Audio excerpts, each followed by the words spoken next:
Morning. Jasvir memorial शिक्षण संस्थान की ऑनलाइन क्लासेज में एक बार फिर से आपका हार्दिक स्वागत है। विद्यार्थियों, कल हम बात कर रहे थे न्याय के विविध रूप।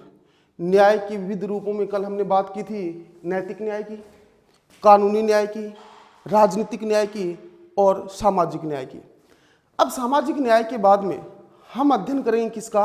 आर्थिक न्याय का। लेकिन आर्थिक न्याय को पढ़ने से पहले हम थोड़ी सी चर्चा करेंगे किसकी? सामाजिक न्याय की। सामाजिक न्याय के बारे में कल हमने बात की थी। सामाजिक न्याय, सामाजिक न्याय के बारे में मैंने कल बताया था कि सामाजिक स्थिति के आधार पर किसी भी व्यक्ति से किसी प्रकार का भेदभाव नहीं करना ही क्या है? सामाजिक न्याय। जैसे सामाजिक स्थिति मैंने किस किस का नाम लिया था आपके सामने? धर्म, जाति,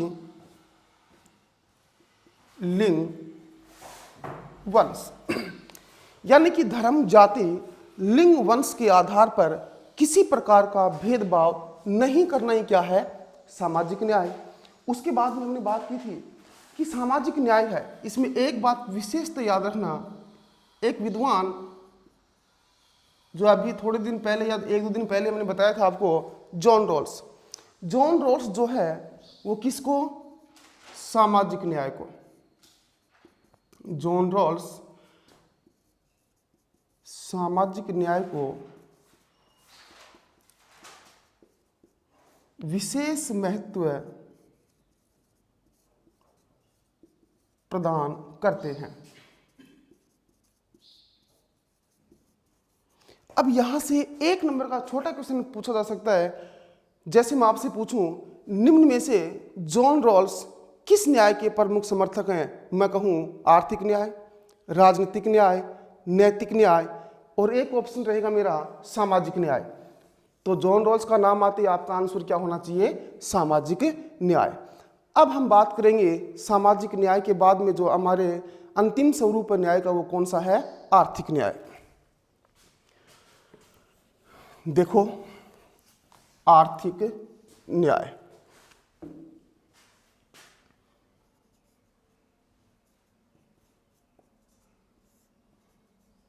आर्थिक न्याय भी आपके एग्जाम की दृष्टि से बहुत महत्वपूर्ण है, क्योंकि अभी जो एग्जाम हुआ था बोर्ड एग्जाम 2020, उसमें आर्थिक न्याय से क्वेश्चन पूछा गया था। और क्वेश्चन क्या था कि आर्थिक न्याय का मुख्य उद्देश्य क्या है? आर्थिक न्याय का मुख्य उद्देश्य क्या है? तो याद रहे, आर्थिक न्याय का मुख्य उद्देश्य क्या है? समाज में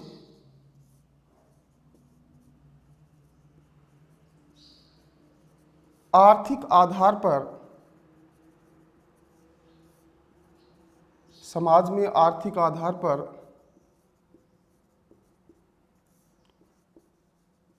समानता स्थापित करना। विशेष याद रखना, आर्थिक न्याय का जो मुख्य उद्देश्य है वो क्या है? आर्थिक आधार पर समाज में क्या करना? समानता स्थापित करना। एक नंबर का क्वेश्चन अब की बार ही पूछा गया था बोर्ड एग्जाम 2020 में कि आर्थिक न्याय का प्रमुख उद्देश्य क्या है। और आर्थिक न्याय का जो प्रमुख उद्देश्य होगा वो क्या होगा? समाज में आर्थिक आधार पर क्या करना? समानता स्थापित करना। अब सुनो मेरी बात, अब आगे मैं बात करूं तो आर्थिक न्याय जो है वो किस आधार पर? आर्थिक आधार पर, या मैं कहूं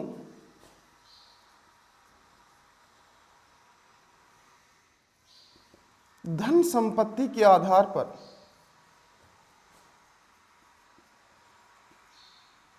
धन संपत्ति के आधार पर समाज में पाई जाने वाली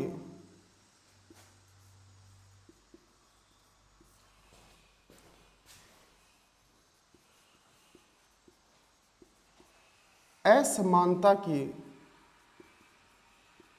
निंदा करता है।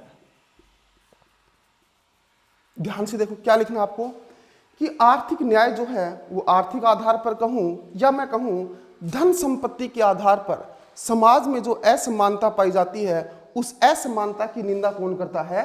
आर्थिक न्याय। आर्थिक न्याय के जो प्रमुख सिद्धांत है वो कौन कौन से हैं? ध्यान से सुनो।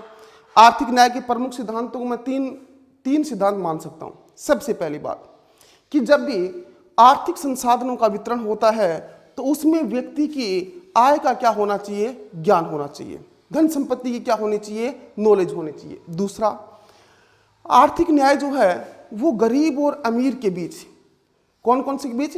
गरीब और अमीर के बीच पाई जाने वाली असमानता को कम करने पर क्या देता है? बल देता है। या मैं कहूं आर्थिक न्याय जो है वो व्यक्तिगत संपत्ति के अधिकार को सीमित करने पर क्या देगा? बल देगा। सबसे पहली बात याद रखना, आर्थिक न्याय का जो मुख्य उद्देश्य है वो क्या है? समाज में आर्थिक आधार पर समानता स्थापित करना, नंबर 1। 2 नंबर पे आपको क्या याद रखना है कि आर्थिक न्याय जो है वो धन संपत्ति के आधार पर समाज में जो भी असमानता पाई जाती है उस असमानता की क्या करता है? निंदा करता है। अब हम बात करेंगे प्रमुख आर्थिक न्याय के सिद्धांत। आर्थिक न्याय के प्रमुख सिद्धांत।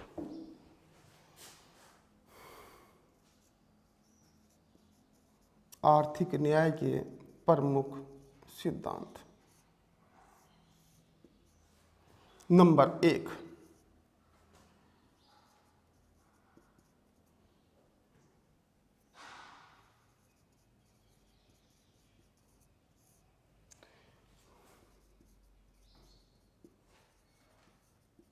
आर्थिक संसाधनों का वितरण करते समय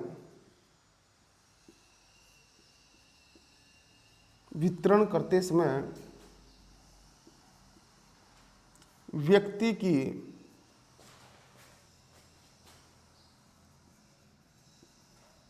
आर्थिक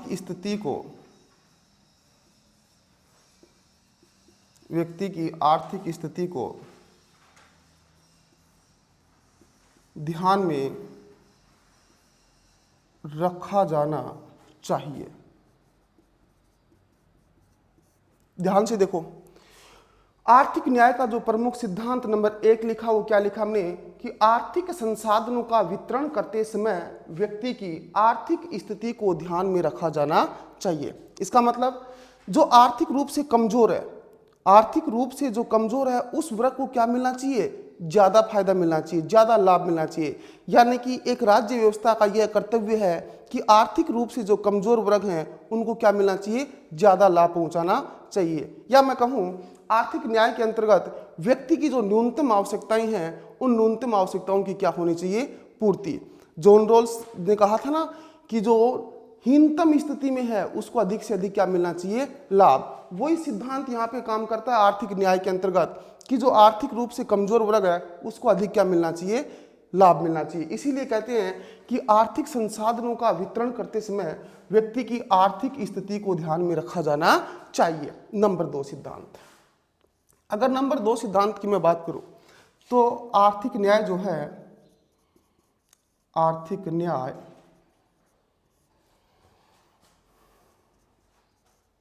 गरीब और अमीर के बीच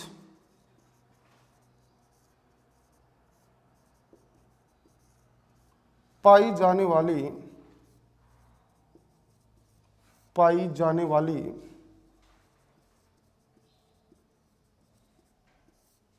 असमानता को कम करने पर बल देता है।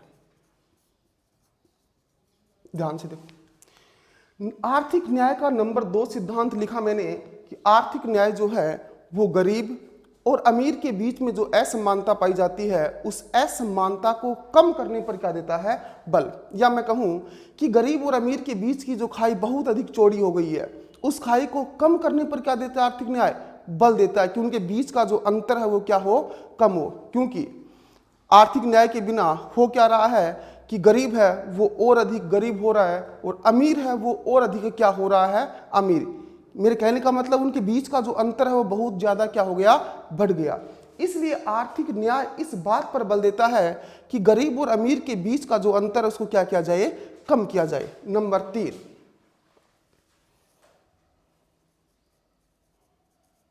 आर्थिक न्याय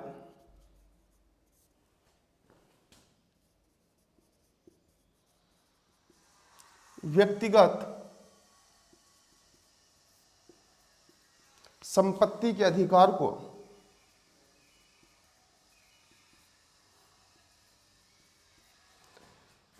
व्यक्तिगत संपत्ति के अधिकार को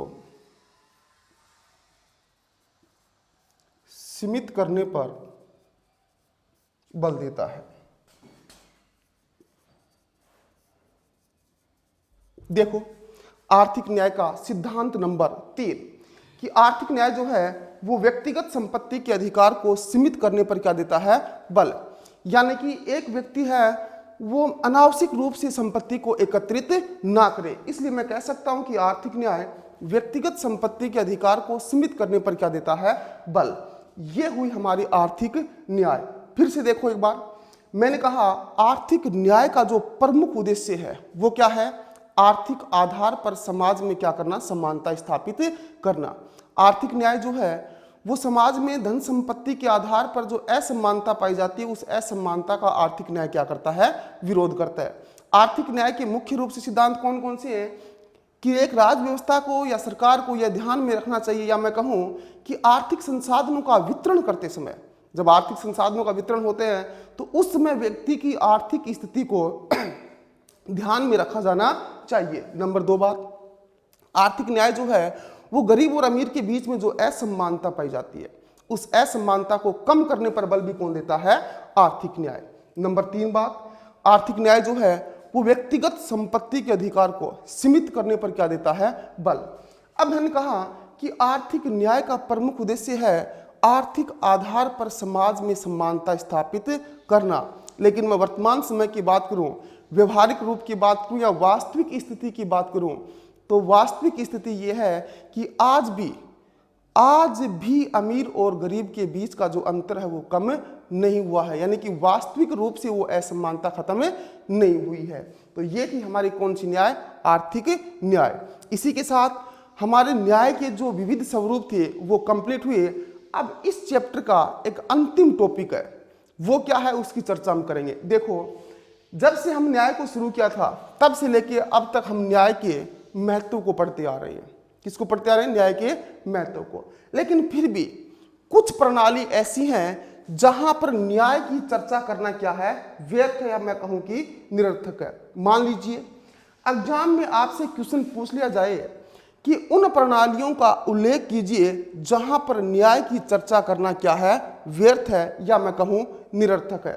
तो ऐसी 3 प्रणालियों का उल्लेख किया गया है और उन 3 प्रणालियों की बात करता हूं मैं। अगर इसका स्क्रीनशॉट लेना चाहो तो आप ले सकते हो।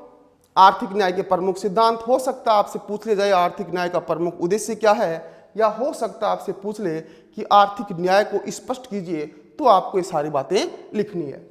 नेक्स्ट, हम अब उन प्रणालियों का उल्लेख करेंगे जहां पर न्याय की चर्चा क्या है, व्यर्थ है।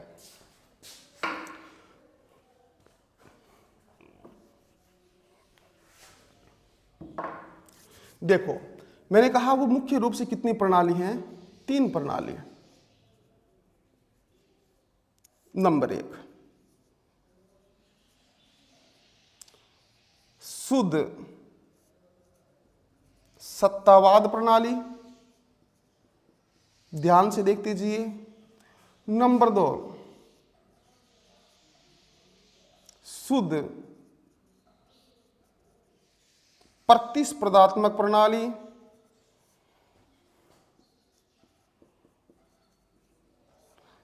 और नंबर 3 की हम बात करेंगे काल्पनिक साम्यवादी समाज। काल्पनिक साम्यवादी समाज। सबसे पहली बात तो अगर आपसे कोई ये पूछ ले कि वो कौन कौन सी प्रणाली है जिन प्रणालियों में न्याय की चर्चा करना निरर्थक है, तो कितनी प्रणाली है वो? 3। नंबर 1 शुद्ध सत्तावाद प्रणाली, नंबर 2 शुद्ध प्रतिस्पर्धात्मक प्रणाली, और नंबर 3 कौन सी है? काल्पनिक साम्यवादी समाज। जरा ध्यान से देखना, सबसे पहले हम बात करेंगे किसकी? शुद्ध सत्तावाद प्रणाली की। किसकी बात करेंगे? शुद्ध सत्तावाद प्रणाली की। देखो, शुद्ध सत्तावाद प्रणाली, छोटी सी बात याद रखनी है शुद्ध सत्तावाद प्रणाली में। वो क्या कि शुद्ध सत्तावाद प्रणाली में वितरण के जो मापदंड हैं, वितरण के जो मापदंड हैं, वितरण के मापदंड पहले से ही निर्धारित होते हैं। वितरण के मापदंड पहले से ही निर्धारित होते हैं, इसलिए वहां पर किसी अन्य प्रकार की व्यवस्था की चर्चा करना, या मैं कहूं कि वहां पर वितरण की कोई नई व्यवस्था के बारे में सोचना क्या है? अनावश्यक है, या मैं कहूं क्या है? व्यर्थ है। जरा ध्यान से सुनो, शुद्ध सत्तावाद प्रणाली, मैंने कहा कि शुद्ध सत्तावाद प्रणाली के अंतर्गत वितरण के जो मापदंड हैं वो पहले से क्या होते हैं? निर्धारित, यानी कि किसको किस प्रकार से क्या दिया जाएगा, क्या बांटा जाएगा, वो पहले से क्या है? निर्धारित है। अगर वो पहले से निर्धारित है तो उनका वितरण उसी प्रकार से होगा। किसी नई प्रकार की व्यवस्था को लागू करना वहां पर क्या है? व्यर्थ है, अनावश्यक है। इसलिए हम कह सकते हैं कि शुद्ध सत्तावाद प्रणाली में न्याय की चर्चा करना क्या है? व्यर्थ है या अनावश्यक है। क्या कहना आपको कि शुद्ध सत्तावाद प्रणाली में वितरण के मापदंड पहले से क्या है? निर्धारित हैं, इसलिए वहां पर किसी नए स्वरूप को स्वीकार करना अनावश्यक है। नंबर 2 बात करूं मैं, अगर नंबर 2 बात करूं मैं तो मैं किसकी करूंगा? शुद्ध प्रतिस्पर्धात्मक प्रणाली, ये वाले शुद्ध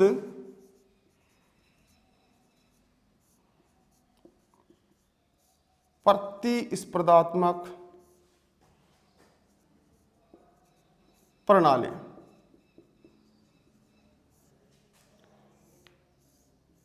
अब देखो इसमें क्या देखना आपको, प्रतिस्पर्धात्मक यानी कि किन्हीं के बीच में क्या होगी?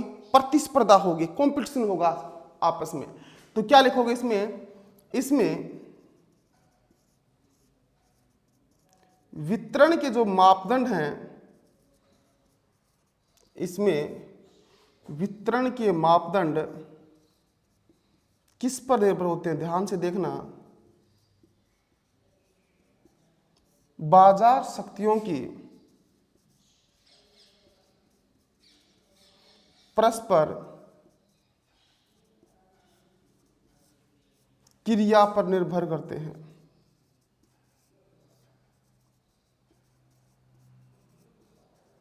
ध्यान से देखो मैंने क्या कहा। मैंने कहा कि शुद्ध प्रतिस्पर्धात्मक प्रणाली में जो वितरण के मापदंड हैं, वो वितरण के मापदंड किस पर निर्भर करते हैं?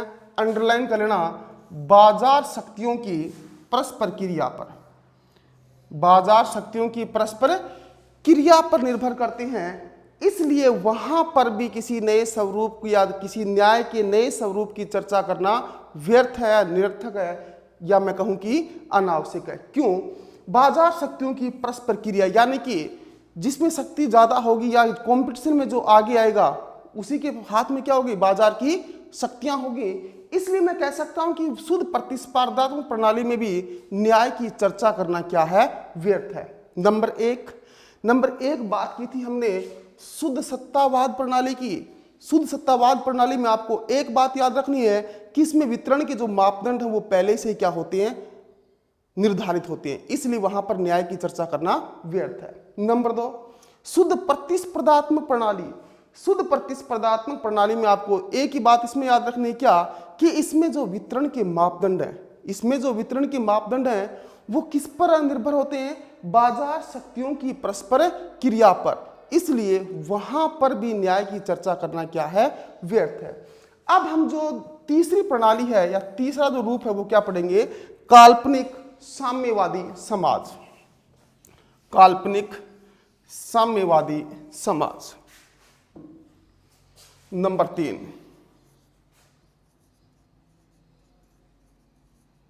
काल्पनिक साम्यवादी समाज। आपकी जानकारी के लिए बता दूं, समाजवाद के वैज्ञानिक जनक, या मैं कहूं कि वैज्ञानिक समाजवाद के जनक कौन थे? कौन थे? Karl Marx. कार्ल मार्क्स ने कल्पना की थी कि जो अंतिम अवस्था होगी समाज की वो क्या होगी, काल्पनिक साम्यवादी समाज। यानी कि कार्ल मार्क्स का मानना था कि इस काल्पनिक साम्यवादी समाज में, इस काल्पनिक साम्यवादी समाज में वर्ग संघर्ष क्या हो जाएगा, समाप्त हो जाएगा।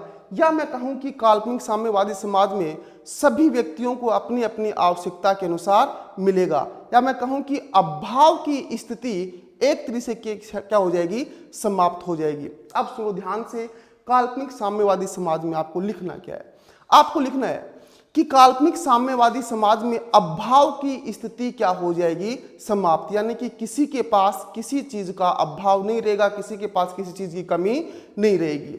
अगर किसी व्यक्ति के पास किसी चीज की कमी नहीं रहेगी, या मैं कहूं कि सभी व्यक्तियों को अपनी अपनी आवश्यकता के अनुसार मिलेगा, किसी के पास किसी चीज की कमी नहीं होगी, या मैं कहूं कि सभी को अपनी अपनी आवश्यकता के अनुसार मिलेगा, तो क्या वहां पर न्याय की आवश्यकता है? वहां पर न्याय की चर्चा करना क्या है, व्यर्थ है।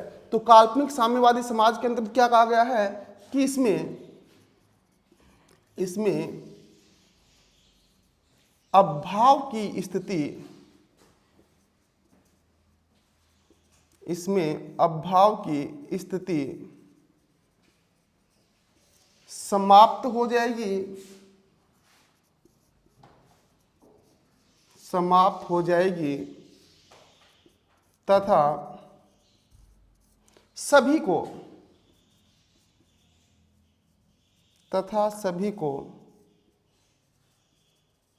अपनी अपनी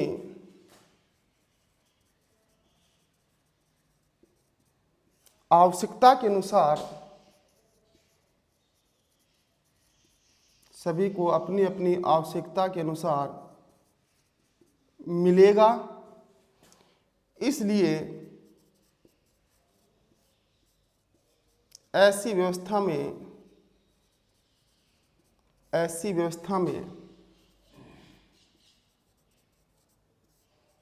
न्याय की चर्चा करना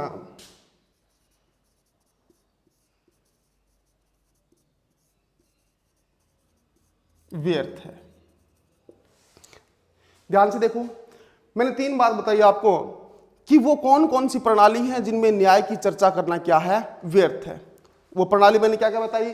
सबसे पहले हमने बात की शुद्ध सत्तावाद प्रणाली, 2 नंबर पे हमने बात की शुद्ध प्रतिस्पर्धात्मक प्रणाली, और 3 नंबर पे हमने बात की काल्पनिक साम्यवादी समाज। शुद्ध सत्तावाद प्रणाली के अंतर्गत हमने आपको बताया कि शुद्ध सत्तावाद प्रणाली में वितरण के जो मापदंड है वो पहले से क्या होते हैं, निर्धारित होते हैं, इसलिए वहां पर न्याय की चर्चा करना क्या है, व्यर्थ है। दूसरी हमने बताई शुद्ध प्रतिस्पर्धात्मक प्रणाली। शुद्ध प्रतिस्पर्धात्मक प्रणाली इसका मतलब क्या हुआ कि शुद्ध प्रतिस्पर्धात्मक प्रणाली में जो वितरण है, वितरण किस पर निर्भर होता है, वो बाजार शक्तियों की परस्पर क्रिया पर क्या होता है, निर्भर होता है, इसलिए वहां पर भी न्याय की चर्चा करना क्या है, व्यर्थ। और तीसरी बात की हमने काल्पनिक साम्यवादी समाज की। काल्पनिक साम्यवादी समाज के अंतर्गत कार्ल मार्क्स का मानना है कि इसमें अभाव की स्थिति क्या हो जाएगी, समाप्त। यानी कि किसी के पास किसी चीज की कमी नहीं होगी तथा सभी व्यक्तियों को अपनी अपनी आवश्यकता के अनुसार मिलेगा, अपनी अपनी आवश्यकता के अनुसार मिलेगा, तो वहां पर निश्चित रूप से न्याय की चर्चा करना क्या है, व्यर्थ। इसी के साथ, इन्हीं प्रणालियों के साथ आपका न्याय टॉपिक आज यही क्या होता है, समाप्त। अब हम कल से दूसरे टॉपिक की शुरुआत करेंगे, वो कौन सा होगा, शक्ति, सत्ता और वैधता। आशा करता हूं कि न्याय चैप्टर जो है आप सभी को समझ में आया होगा, नहीं भी आया तो हमारी ऑफलाइन क्लासेज में आपको फिर से जो रिवीजन होगा उसमें आपको अच्छी तरह से समझा दिया जाएगा। अब कल हम जो बात करेंगे वो किसकी करेंगे, शक्ति, सत्ता और वैधता की। धन्यवाद।